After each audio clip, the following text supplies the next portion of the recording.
In the previous episode, we looked at the first way to write Braille using the Taptilo Braille blocks.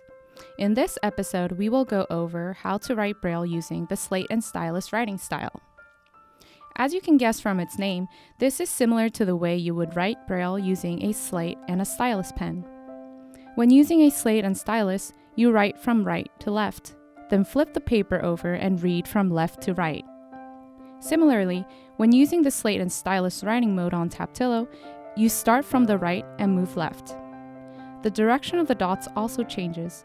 On the right are dots 1, 2, 3 from the top, and on the left are dots 4, 5, 6 from the top. When reading on the Braille display, you still read from left to right as usual.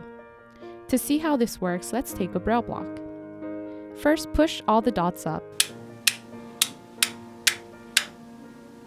This is an empty cell.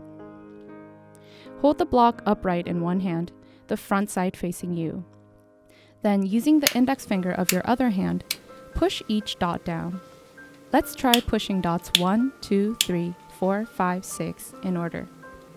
Now let's try making the letter T as an example. Push all the dots up, then using your index finger, push dots 2, 3, and dots 4, 5. Flip the block over and check that you've written the letter T. Once you've understood how it works, now it's time to write multiple letters. First, you need to make all cells empty by pushing the dots up on all the blocks and placing them back on the base. Then, starting from the right-hand side, use your index finger to push down the dots. If you've made a mistake and want to rewrite, just pick up the block and make an empty cell. If you have any questions about how to use the Taptilo Braille blocks or any questions in general, please let us know in the comments below. Thank you.